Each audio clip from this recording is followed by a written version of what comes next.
Hello hi అండి, అందరికీ నమస్తే. నేను మీ సింగర్ మానస. సో ముందుగా మీ అందరికీ మహాశివరాత్రి జాగారం ఒక్క పొద్దుల శుభాకాంక్షలు. సో ఈరోజు మీకు ఈ వీడియో ఏంటో అర్థమైపోయి ఉంటుంది కదా, శివరాత్రి వ్లాగ్ అనమాట. నాతో పాటు మీరు కూడా జాగారం ఒక్క పొద్దున్నట్లయితే నా కోసం ఈ వీడియోని ఎక్కడ స్కిప్ చేయకుండా ఒక 4-5 నిమిషాలు కేటాయించండి. ఈరోజు నైట్ జాగారంతో పాటు ఈ వీడియోని చూసేయండి. సో మా జర్నీ ఎలా జరిగింది, మేము ఎక్కడికి వెళ్ళాము, గంగ స్నానానికి, ఇంటికి వచ్చినాక శివయ్యని ఎట్లా కొలుసుకున్నాము, ఎట్లా జాగారం ముట్టించినాము అనేది ప్రతి ఒక్కటి ఈ వీడియోలో ఉంటుంది.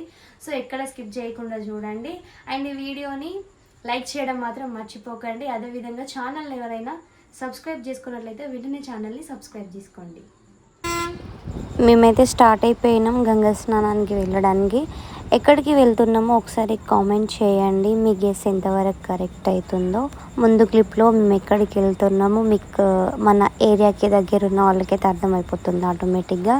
సో మేము వెళ్ళేది ఎక్కడికి అని అంటే ఆల్మోస్ట్ మీకు ఇప్పుడు ఈ బ్రిడ్జ్ చూసుడుతోనే అర్థమైపోయి ఉంటుంది. ఎస్, గోదావరికని బ్రిడ్జ్కి వచ్చామన్నమాట మేము.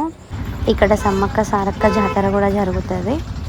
నేనైతే ఇది సెకండ్ టైం అనమాట ఈ గంగా స్నానానికి రావడం. ఎప్పుడో చిన్నగా ఉన్నప్పుడు వెళ్ళినా, మళ్ళీ వాళ్ళు వెళ్తున్నా. ఈరోజు కూడా ఇక్కడికి రానికి కారణం ఏంటి అంటే మంచిర్యాలలో నీళ్ళు మస్తు లోపట్టుకున్నట్ల, అక్కడికి అదేదో నడిచే బదులు ఇక్కడికి బస్సు ఎక్కి పోతే దిగుతాం అనేసి అని ఇక్కడికి వచ్చేసినాం అనమాట. అట్లా నాది సెకండ్ టైం అనమాట. సో ఇక్కడ షావర్ తీస్తున్నారు, మేమైతే చూసుకుంటాం. ఇంటికి వెళ్ళినాం. ఇక్కడ కూడా చాలా మంది వచ్చారు, చాలా అంటే చాలా జనం ఉన్నారు. ఇక్కడ కూడా గోదావరిలో అక్కడ మా హంసిక స్నానం చేస్తుంది, బోటు కూడా తిరుగుతుంది ఇక్కడి గంగల.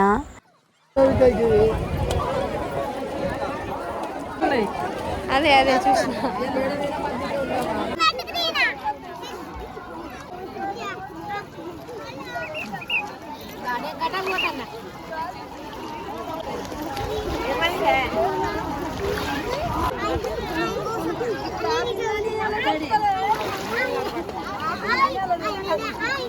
గంగాదేవికి మంచిగా మొక్కుకొని ఈ ఇంటికైతే వచ్చేసినాం అన్నమాట.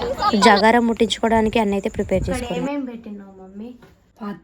పత్రి శనగలు, మక్క కంకి, జొన్న కంకి, పండ్లు, మోదుగు పువ్వు, ఇంకా పండ్లు, పలహారాలు, స్వీటు, ఇంకా అవన్నీ పెట్టినాక జాగారం ముట్టించుకున్నాడా. ఇక్కడనైతే జాగారం ముట్టించేది మా డాడీ. ఇంట్లో డాడీ ముట్టిస్తే పిల్లలకైనా భార్య పిల్లలకి అందరికీ వర్తిస్తాయి కదా. సో ఫాదర్తోని దీపం ముట్టించుకోవడం మంచిదన్నమాట. మొత్తానికైతే మా జాగారం అయితే మేము ముట్టించినాం.